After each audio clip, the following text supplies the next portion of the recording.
Hello दोस्तों, exam flix में आप सभी का एक बार फिर से स्वागत है। दोस्तों, आज हम यूपीएसआई 2017 का जो 22 दिसंबर 2017 को पेपर हुआ था उसका थर्ड शिफ्ट का हिंदी का सेट का डिस्कशन करेंगे, जिसमें कि 40 क्वेश्चन है। ये 40 क्वेश्चन बहुत ज़्यादा इंपॉर्टेंट है। आप किसी भी एग्जाम को क्वालिफाई कर सकते हैं अगर आप उसके PYQ लगा कर जाते हैं। ठीक है दोस्तों, तो अभी 9000 जो वैकेंसी आई हुई है यूपीएसआई की, लगभग जून में परीक्षा होगा, तो हम जून तक सारे PYQ सॉल्व करेंगे। सारे मैं हिंदी, रीजनिंग, मैथ, संविधान, मूल विधि सबके PYQ सॉल्व करेंगे, चारों सेक्शन के पर डे। ठीक है दोस्तों, अगर आप पर डे हमारे साथ बने रहेंगे तो आप निश्चित तौर पे दरोगा बन जाएंगे। ठीक है दोस्तों, फटाफट सेशन को स्टार्ट करते हैं। आप हमारे चैनल को सब्सक्राइब कर लीजिए, जिससे कि आपको नोटिफिकेशन मिलता रहे कि कब कौन सा पेपर सॉल्व किया जा रहा है। आप हमारे साथ सॉल्व करिए और कमेंट बॉक्स में बताइए कि आपने कितना क्वेश्चन सही किया, 40 में कितना नंबर का सही किया। ठीक है दोस्तों, फटाफट स्टार्ट करते हैं। पहला क्वेश्चन है, मुहावरा शब्द किस भाषा का शब्द है। ठीक है, तो ये पहला क्वेश्चन है। आप कमेंट बॉक्स में बताइएगा कि आपका सही हुआ या नहीं। यह अरबी भाषा का शब्द है। ठीक है, तो यह अरबी भाषा का शब्द है, पहला सही है। ठीक है, दूसरा है कि ए के उच्चारण स्थान, ए जो होता है उच्चारण स्थान में किस किस की सहायता ली जाती है। पहला है दंत ओष्ठ, दूसरा छंद तालु, तीसरा इचयस तालु, चौथा कंठ और तालु। तो हम सभी जानते हैं ए और ए जो होता है वह कंठ तालु की सहायता से बोला जाता है, इसलिए इन्हें कंठ तालव्य भी बोला जाता है, कंठ तालव्य भी बोला जाता है। ठीक है, कंठ तालव्य। ठीक है, ये दूसरा क्वेश्चन था। थर्ड क्वेश्चन की तरफ चलते हैं। थर्ड क्वेश्चन है, जिन वर्णों का उच्चारण स्वतंत्र होता है उन्हें कहते हैं। जिनका उच्चारण स्वतंत्र होता है उन्हें क्या कहते हैं। ठीक है, उन्हें क्या कहते हैं, स्वर कहते हैं। ठीक है, जो व्यंजन होते हैं, व्यंजन जो होते हैं, व्यंजन वो जो होते हैं स्वर की सहायता से बोले जाते हैं, स्वर की सहायता से बोले जाते हैं। जो स्वर होते हैं वो स्वतंत्र होते हैं, वो अपने आप बोले जा सकते हैं, जैसे अ आ ई उ ए, ये सब जो होते हैं ये स्वतंत्र होते हैं। ठीक है, नेक्स्ट क्वेश्चन, फोर्थ क्वेश्चन की तरफ।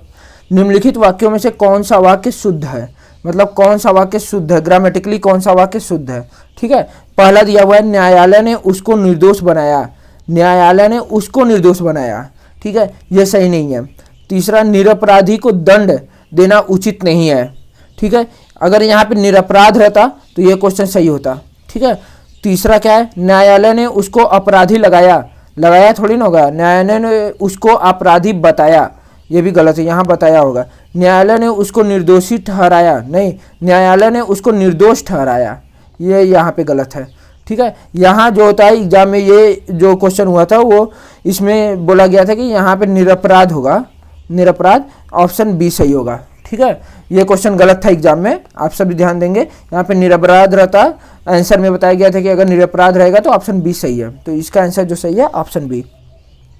ठीक है, नेक्स्ट क्वेश्चन, प्रस्तुत विकल्पों में से लोकोक्ति को पहचानिए। लोकोक्ति मतलब जो लोगों के द्वारा कही गई उक्ति, जो लोग अक्सर कहते रहते हैं कि खिसियाई बिल्ली मुंह नोचे, ऐसे टाइप का जो कहावतें कहते रहते हैं लोगों के, ऊँट के मुंह में जीरा, ये सब जो कहा जाता है, ये सब जैसे होता है लोगों के द्वारा कहा जाता है। तो इसमें पहला है तिल का लड्डू बनना, दूसरा क्या है घाट घाट का जूस पीना, तीसरा क्या है टेढ़ी उंगली से अचार निकालना, डी क्या है आ बैल मुझे मार।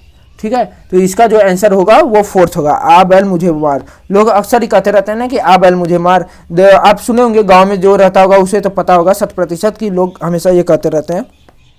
ये आप ज़्यादा नहीं सुनेंगे, ये भी ज़्यादा नहीं सुनेंगे, ये भी ज़्यादा नहीं सुनेंगे, आप हमेशा यही सुनेंगे, आ बैल मुझे मार। तो इसलिए ऑप्शन फिफ्थ सही है। ठीक है, नेक्स्ट क्वेश्चन, हिंदी साहित्य की प्रथम कहानी का नाम क्या है। प्रथम कहानी, प्रथम कहानी का नाम क्या है। ऑप्शन क्या क्या है, इंदुमती, प्रेम सागर, रानी केतकी की कहानी, आकाशदीप। ठीक है, आपको क्या लग रहा है इसमें, आप हमें कमेंट बॉक्स में बताइए। ये अच्छा क्वेश्चन है, ये क्वेश्चन अच्छा है। ठीक है, इसका जो आंसर है वो इंदुमती है। इंदुमती जो है वो प्रथम कहानी है। ठीक है, इंदुमती जो है वो प्रथम कहानी है और इसके रचयिता जो हैं रामचंद्र शुक्ल जी हैं, रामचंद्र शुक्ल जी हैं, रामचंद्र शुक्ल जी हैं। ठीक है, यह 1900 में लिखी गई थी इंदुमती। ठीक है, नेक्स्ट क्वेश्चन चलते हैं। नेक्स्ट क्वेश्चन देखिए, जहां एक ही शब्द एक से अधिक बार आए और भिन्न भिन्न अर्थ हो, वहां कौन सा अलंकार होता है? ठीक है, ये आपने डिफिनेशन पढ़ा होगा, यमक अलंकार होता है। यमक अलंकार जैसे कनक कनकते 100 गुणे मादकता अधिकार, तो यहाँ पे कनक कनक 2 बार शब्द आया हुआ है, एक से अधिक बार आया हुआ, लेकिन उसके अर्थ जो होते हैं वो अलग अलग होते हैं। एक कनक का मतलब सोना और एक कनक का मतलब जो होता है धतूरा होता है, इसलिए यहाँ पे यमक अलंकार है। ठीक है, ये आपको पता, अगर आप हिंदी थोड़ा बहुत पढ़े होंगे तो ये 6-7 में पढ़ाया जाता है, आपको पता होगा। ठीक है, नेक्स्ट क्वेश्चन चलते हैं। निम्नलिखित में से कौन सा भाषा का मौखिक रूप है? मौखिक रूप मतलब जिसे लिखा नहीं जाता है, जिसे मुख से बोला जाता है, जैसे ओरली मतलब ओरल कन्वर्सेशन जो बोलते हैं, ओरल कन्वर्सेशन। ओरल कन्वर्सेशन मतलब मुंह से, मौखिक नहीं बोलते, मौखिक परीक्षा मतलब मुंह से पूछा जा रहा है, लिखित परीक्षा नहीं हो रही है।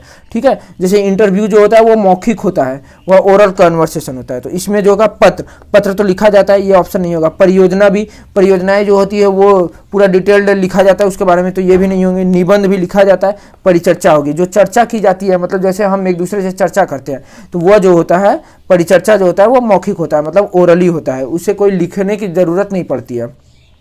नेक्स्ट क्वेश्चन है, सन 1955 में साहित्य अकादमी पुरस्कार किसे प्रदान किया गया था? ठीक है, 1955 में साहित्य अकादमी पुरस्कार किसे प्राप्त किया गया था, किसे दिया गया था? मतलब भगवती चरण शर्मा को, या अमृत राय को, या अज्ञेय को, या इनमें से कोई नहीं। तो जो साहित्य अकादमी पुरस्कार 1955 था वह माखनलाल चतुर्वेदी को दिया गया था। किसको? माखनलाल चतुर्वेदी को, चतुर्वेदी को दिया गया था। किसके लिए दिया गया था? हिम तरंगिनी रचना के लिए, हिम तरंगिनी रचना के लिए दिया गया था। ठीक है, इसका जो ऑप्शन हो जाएगा नन ऑफ दीज, इनमें से कोई नहीं। ठीक है, नेक्स्ट क्वेश्चन चलते हैं। सही शब्द को पहचानिए। ठीक है, षड्यंत्र कैसे लिखा जाता है? तो अगर आप हिंदी बचपन में पढ़े होंगे तो आपको पता होगा, षड्यंत्र जो होता है वो ऑप्शन डी, मतलब ऐसे लिखा जाता है। ठीक है, 11th क्वेश्चन, इनमें कौन सा अर्थालंकार का भेद नहीं है? ठीक है, हम सभी जानते हैं अलंकार जो होते हैं वो 3 तरह के होते हैं। अलंकार जो होते हैं वह 3 तरह के होते हैं। शब्दालंकार, शब्दालंकार, दूसरा अर्थालंकार। ठीक है, अर्थालंकार। तीसरा जो होता है वह उभयालंकार होता है, उभयालंकार होता है। ठीक है, तो इसमें पूछा हुआ है कि कौन सा अर्थालंकार नहीं है। जो शब्दालंकार होता है उसमें कौन कौन आते हैं? ठीक है, शब्दालंकार में मैं आपको बता दूं कौन कौन आते हैं। अनुप्रास आता है, अनुप्रास अलंकार। ठीक है, यमक और श्लेष, यमक और श्लेष अलंकार जो होते हैं वो शब्दालंकार में होते हैं, और बाकी सब जो होते हैं अर्थालंकार में होते हैं, और कुछ जो होते हैं उभयालंकार में होते हैं। तो इसमें जो यमक है वो किस में आता है? वो शब्दालंकार में होता है, शब्दालंकार में। ठीक है, तो ये अर्थालंकार का भेद नहीं है, ऑप्शन बी सही है इसका। ठीक है, नेक्स्ट क्वेश्चन चलते हैं। वह खाता होगा। ठीक है, आप मान लीजिए घर में बैठे हुए बोल रहे हैं कि वह खाता होगा, मतलब आप अपने भाई की बात कर रहे हैं कि वह खाता होगा। इस वाक्य की क्रिया किस काल की है? तो आप तो यहाँ प्रेजेंट में बैठ के ये क्या कर रहे हैं? एजम्पशन लगा रहे हैं कि वह खा रहा होगा। ठीक है, वह खाता होगा, वह खाता होगा, वह खाता है या नहीं खाता है पता नहीं, आप एजम्पशन लगा रहे हैं, तो ये जो है संदिग्ध में आ रहा है। ठीक है, संदिग्ध भूतकाल नहीं है, ये वर्तमान काल, मतलब वर्तमान में आप संदिग्ध, मतलब वह खाता होगा, संदिग्ध वर्तमान काल है। ठीक है, इसमें जो होता है संदेह प्रकट किया जा रहा है। ठीक है, तो जहाँ पे संदेह का प्रकट होना होगा वहाँ पे संदिग्ध वर्तमान काल होगा। नेक्स्ट क्वेश्चन चलते हैं। प्रश्न चिन्हों में उठी है भाग्य सागर की हिलोरे, यह एक पंक्ति दी हुई है। प्रश्न चिन्हों में उठी है भाग्य सागर की हिलोरे, इस काव्य पंक्ति में कौन सा अलंकार है? तो ये आपको पता होना चाहिए, इसमें जो है रूपक अलंकार है, रूपक अलंकार। ये अगर आप डिफिनेशन नहीं जानते होंगे तो आप इसको नहीं कर सकते। ठीक है, तो ये आप डिफिनेशन इन सब का याद कर लीजिए, ये बहुत ज़्यादा इंपॉर्टेंट है। इसमें जो होता है रूपक अलंकार है। नेक्स्ट क्वेश्चन चलते हैं। पाठक शब्द का बहुवचन। ठीक है, बहुवचन मतलब प्लूरल, बहुवचन मतलब प्लूरल। जैसे पाठक क्या है? वो सिंगुलर है, एक व्यक्ति की बात कर रहा है, तो बहुवचन मतलब प्लूरल, बहुत सारे, तो वो क्या हो जाएगा? पाठकगण। ठीक है, पाठक समूह नहीं होगा, ये याद रखिएगा, पाठकगण होता है। नेक्स्ट क्वेश्चन चलते हैं। वह जल्दी चला गया, वह जल्दी चला गया डैश ट्रेन पकड़ सके, क्या होगा? वह जल्दी चला गया ताकि ट्रेन पकड़ सके। ठीक है, इसका आंसर हो जाएगा ताकि, मतलब ऑप्शन ए, वह जल्दी चला गया ताकि ट्रेन पकड़ सके। ठीक है, नेक्स्ट क्वेश्चन। इन शब्दों में से कौन सा शब्द चंद्रमा का समानार्थी है? ठीक है, चंद्रमा का समानार्थी इंदु है, रश्मि है, अंशु है, दिनेश है। चंद्रमा का समानार्थी मतलब समान अर्थ है। ठीक है, चंद्रमा को और क्या कहते हैं? चंद्रमा को हम लोग इंदु कह सकते हैं, चंद्रमा को हम लोग इंदु कहते हैं, ठीक है। रश्मि जो होता है वो किरण का होता है, अंशु भी जो होता है वह किरण का होता है, ठीक है। तो ये किरण के लिए ये दोनों का यूज होता है, इसका आंसर जो हो जाएगा वह इंदु हो जाएगा। नेक्स्ट क्वेश्चन चलते हैं, कौन सी पत्रिका के संपादक महावीर प्रसाद द्विवेदी हैं, ठीक है। एक महावीर प्रसाद द्विवेदी ने एक पत्रिका निकाली थी, वो पत्रिका कौन सी है? सरस्वती है या ब्रह्मा है या हिंदी प्रदीप है या विशाल भारत है, क्या है? तो इसका आंसर जो हो जाएगा वह सरस्वती है। महावीर प्रसाद द्विवेदी की पत्रिका का नाम जो है वह सरस्वती है, ठीक है। ये आपको पता होना चाहिए। नेक्स्ट क्वेश्चन क्या है? विघ्न। विघ्न मतलब हम सभी जानते हैं विघ्न का समानार्थी शब्द है, कौन सा होगा? विघ्न मतलब बाधा डालना, बाधा डालना। तो दुख, दुख तो नहीं होगा क्योंकि इसमें बाधा नहीं है, दुख है, ठीक है। हमारा हैप्पीनेस, सैडनेस जो होता है ये बाधा मतलब ऑब्स्टेकल जो होता है, ऑब्स्टेकल नहीं है, ऑब्स्टेकल नहीं है, ठीक है। यहाँ मुश्किल भी नहीं है, ठीक है। मुसीबत भी नहीं है। अंतराय, अंतराय जो होता है वो बाधा से सेम अर्थ होते हैं दोनों के। अंतराय मतलब बाधा, बाधा मतलब विघ्न, ये होता है। आंसर जो हो जाएगा इसका ये हो जाएगा। नेक्स्ट क्वेश्चन जो हो जाएगा, बांगरू। बांगरू भाषा ज़्यादातर किस राज्य में बोला जाता है? तो बांगरू भाषा जो होता है ये पश्चिमी हिंदी उपभाषा वर्ग की बोली है, ठीक है। ये पश्चिमी हिंदी भाषा की बोली है। बांगरू जो होता है सबसे अधिक जो होता है हरियाणा में बोली जाती है। इसे जो होता है बांगरू को हरियाणवी भी बोला जाता है, हरियाणवी भी बोला जाता है, हरियाणवी भी बोला जाता है। नेक्स्ट क्वेश्चन, ठीक है। निम्न में से गुरु शब्द का स्त्रीलिंग क्या होगा? मतलब जैसे मेल का फीमेल होता है वैसे ही गुरु का फीमेल वर्जन क्या होगा? मतलब फीमेल क्या होगा? गुरुवती होगा, गुरुवाइन होगा, गुरुवानी होगा, गुरुनी होगा, ठीक है। अगर आप लोग गांव में रहते होंगे तो आप लोग को पता होगा, गुरु जैसे किसी के हस्बैंड जो होते हैं गुरु रहते हैं तो उनकी वाइफ को लोग गांव में गुरुवाइन बोलते हैं, तो ये जो हो जाएगा गुरुवाइन हो जाएगा, ठीक है। नेक्स्ट क्वेश्चन, दूर के ढोल सुहावने लगना। दूर के ढोल सुहावने लगना, इसका सही अर्थ क्या है? दूर के ढोल सुहावने लगना, हमेशा आपने गांव में सुना होगा कि लोग बोलते हैं दूर के ढोल सुहावने लगते हैं। इसका आंसर क्या होगा? पढ़िए, ऑप्शन क्या है? ढोल की ध्वनि दूर से ही अच्छी सुनाई पड़ती है, ठीक है। अनदेखी वस्तु भाना, ठीक है। कानों सुनी पर विश्वास करना, हो सकता है परनिंदा अच्छी लगना, ये तो वाहियात है, ये तो गलत है। कानों सुनी बात पर विश्वास करना, ठीक है। अनदेखी वस्तु भागना। दूर के ढोल मतलब जो दूर चीजें जो आपको दिखाई नहीं दे रही हैं उसका सुहावना लगना, मतलब अनदेखी वस्तु का भाना। आंसर क्या हो जाएगा? बी, ठीक है, ये हो जाएगा। नेक्स्ट क्वेश्चन, खिलौना शब्द का मूल शब्द है। खिलौना, खिलौना शब्द का मूल शब्द क्या होगा? खिलौना मतलब खेलने का सामान, इसका मूल शब्द जो है वह खेल है, ठीक है। प्रत्यय क्या होगा? प्रत्यय जो होगा वो औना होगा, ठीक है। तो खिलौना मतलब खेल से रिलेटेड, तो खेल प्लस औना, ठीक है, ये हो जाएगा। नेक्स्ट क्वेश्चन, इनमें कौन सा शब्द वायु का समानार्थी है?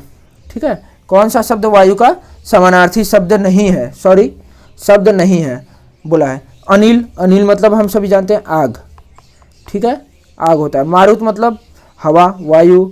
समीर मतलब भी वायु। समर मतलब अनल मतलब आग होता है, अभी मैं भूल गया था, अनल मतलब आग होता है। अनिल मतलब जो होता है वह हवा होता है। देखिए ऐसे ही एग्जाम में पहला मत मार दीजिएगा, गलती हो जाएगा, ठीक है। अनिल मतलब जो होता है वह हवा होता है। समर, समर मतलब जो होता है वह युद्ध होता है। तो कौन सा समानार्थी नहीं है? वो समर है। आंसर सी हो जाएगा, ठीक है। ध्यान रखिएगा, ऐसे ही गलती हो जाती है, अनल है कि अनिल है, ठीक है, मैं मिस्टेक कर दिया था, आप लोग ध्यान रखिएगा। भाषा के क्षेत्र रूप को क्या कहा जाता है? भाषा के क्षेत्रीय रूप को मतलब जो गांव में भाषा बोली जाती है, मतलब जो हमारे क्षेत्र में बोली जाती है। आप लोग गांव से बिलोंग करते होंगे, कोई बलिया से, कोई बनारस से, कोई गाजीपुर से, कोई जौनपुर से बिलोंग करता है। गांव में जो लोग रहते हैं उसकी क्षेत्रीय भाषा को क्या बोला जाता है? बोली बोला जाता है, कि ये बोली है, वहाँ की ये बोली है, ठीक है। तो ये जो होता है बोली है।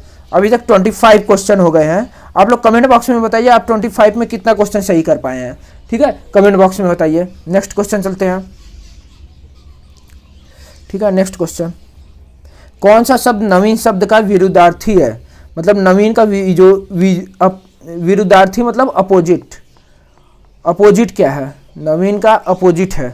नवीन शब्द का अपोजिट कौन सा है? तो नवीन मतलब नया, नया का अपोजिट क्या हो जाएगा? प्राचीन, ठीक है, नया का उल्टा प्राचीन, ठीक है। नेक्स्ट क्वेश्चन चलते हैं, ढ वर्ण का उच्चारण स्थान है।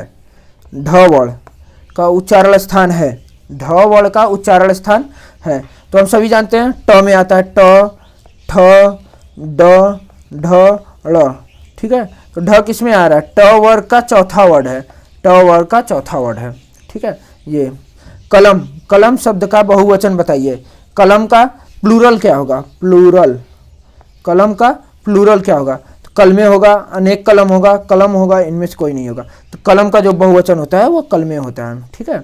28 29 चलिए, प्रयुक्त शब्दों में से कौन सा शब्द एक वचन नहीं है, एक वचन नहीं है, ठीक है, मतलब प्लूरल है, कौन सा प्लूरल है इसमें, व्यथा, सत्य, दर्शन, वर्षा, ठीक है। कौन सा एक वचन नहीं है, मतलब कौन सा प्लूरल है, प्लूरल कौन सा होगा, दर्शन, दर्शन में तो दर्शने होता नहीं है, दर्शन तो दर्शन होता है, इसमें सिंगुलर प्लूरल तो कुछ होता नहीं है, तो ये जो हो जाएगा आंसर इसका सी हो जाएगा, मतलब दर्शन हो जाएगा, ठीक है। नेक्स्ट क्वेश्चन चलते हैं, थोड़ा सा दूध गर्म कर दो, थोड़ा सा दूध गर्म कर दो, कितना गर्म कर दो ये पता नहीं है, थोड़ा सा दूध गर्म कर दो, ये ध्यान रखिएगा। वाक्य में विशेषण का काम, विशेषण का कौन सा भेद है, ठीक है, गुणवाचक है, सार्वनामिक है, अनिश्चित परिमाणवाचक है, या निश्चित संख्यावाचक है। निश्चित संख्यावाचक तो नहीं होगा, थोड़ा सा दूध, कितना पता नहीं है कि 10 कितना गर्म करो, 10 degree Celsius, 20 degree Celsius, 30 degree Celsius, पता नहीं है, ये तो नहीं होगा, निश्चित नहीं है, निश्चित मतलब फिक्स्ड तो है नहीं, ठीक है। अनिश्चित हो है, ठीक है, अनिश्चित है, कितना करना है पता नहीं है, ये अनिश्चित है, ठीक है। अब नेक्स्ट क्वेश्चन, इसका ऑप्शन जो होता है वो सी सही है। नेक्स्ट क्वेश्चन चलते हैं, ये देखिए, ये क्वेश्चन अच्छा है, यहाँ पे दिया हुआ है सच्ची, ऑप्शन देखिए, पहला पढ़ लीजिए, गद्यांश का उपर्युक्त शीर्षक पूछा हुआ है, उपर्युक्त शीर्षक, और क्या पूछा हुआ है, प्रशंसा शब्द का विलोम, इसी गद्यांश से रिलेटेड पूछा हुआ है।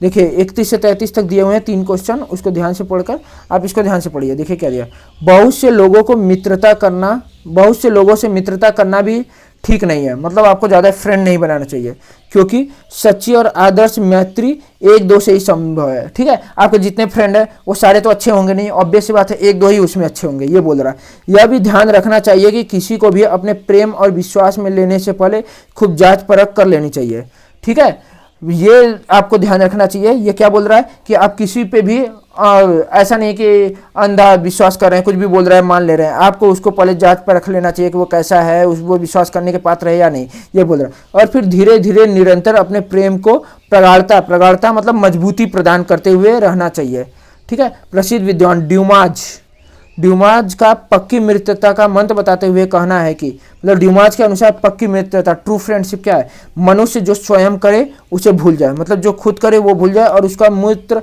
उसे सदैव याद रखे, ठीक है। उसका मित्र मतलब आप जो करें वो खुद भूल जाए लेकिन मित्र याद रखे। मित्रता का यही आधार है, मिलने पर मित्र का आदर करना, पीठ पीछे उसकी प्रशंसा करना तथा आवश्यकता के समय उसकी सहायता करना मित्रता को स्थायी करने का मंत्र है, ठीक है। तो इसमें मेनली मित्रता की बात की गई है। क्वेश्चन देखिए, गद्यांश का उपयुक्त शीर्षक, मित्रता का आधार मित्र, प्रेम और विश्वास, सच्ची मित्रता। तो ट्रू फ्रेंडशिप के बारे में बताया गया है ना, सच्ची मित्रता क्या है, ड्यूमाज के अनुसार सच्ची मित्रता क्या है उन्होंने बताया हुआ है। आंसर ये, प्रशंसा शब्द, प्रशंसा मतलब प्रेज, किसी की प्रशंसा करना कि वो बहुत अच्छा है, वो ऐसा है, तो उसका विलोम क्या होगा, किसी की बुराई करना, बुराई करना, मतलब प्रशंसा नहीं कर रहे हैं तो उसकी बुराई करेंगे, मतलब निंदा करेंगे, आलोचना करेंगे।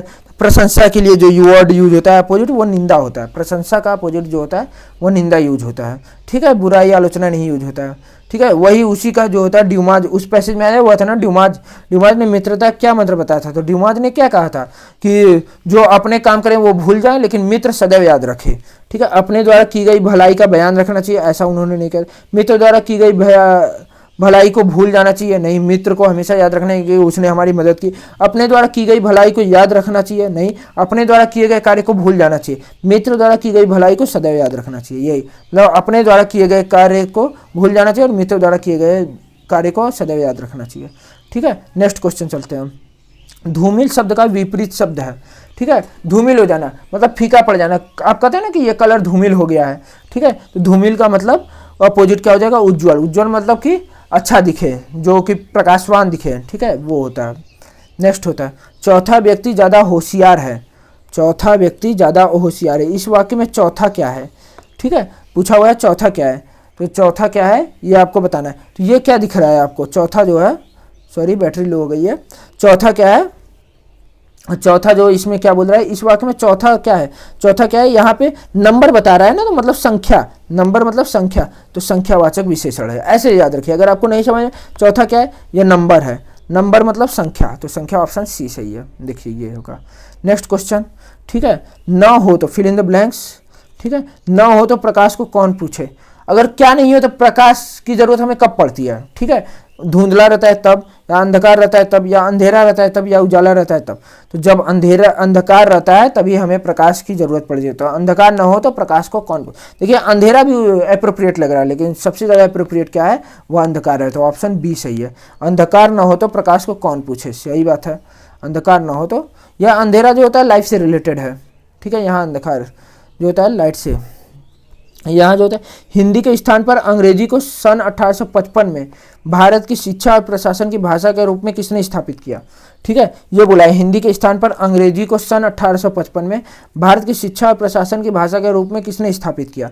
तो lord Warren Hastings, the lord Minto, lord Macaulay, John Adams. ये देखिए, ये पॉलिटी का क्वेश्चन है या हिस्ट्री का भी आप बोल सकते हैं, लेकिन लक्ष्मीकांत खोलेंगे तो फर्स्ट चैप्टर में ये दिया हुआ है, और ये हम लोग हिस्ट्री में भी पढ़ते हैं, ठीक है। तो ये लॉर्ड मैकाले के द्वारा, लॉर्ड मैकाले ने ही जो होता है नई शिक्षा नीति लाया था। उसका कहने का मतलब था कि हम ऐसे वर्ग को, ऐसे ग्रुप को तैयार करें जो रंग और रूप से तो भारतीय हो, लेकिन मन और मस्तिष्क से अंग्रेज हो। ये लॉर्ड मैकाले, उन्होंने हिंदी की जगह अंग्रेजी को प्रेफरेंस दिया था, ठीक है। नेक्स्ट क्वेश्चन चलते हैं।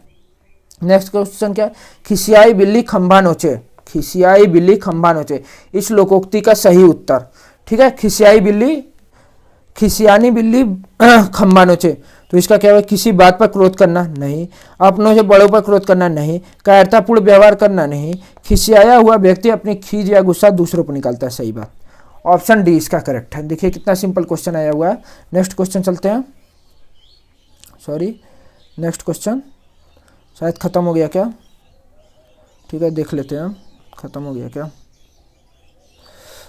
शायद 40 क्वेश्चन हो गया, ठीक है।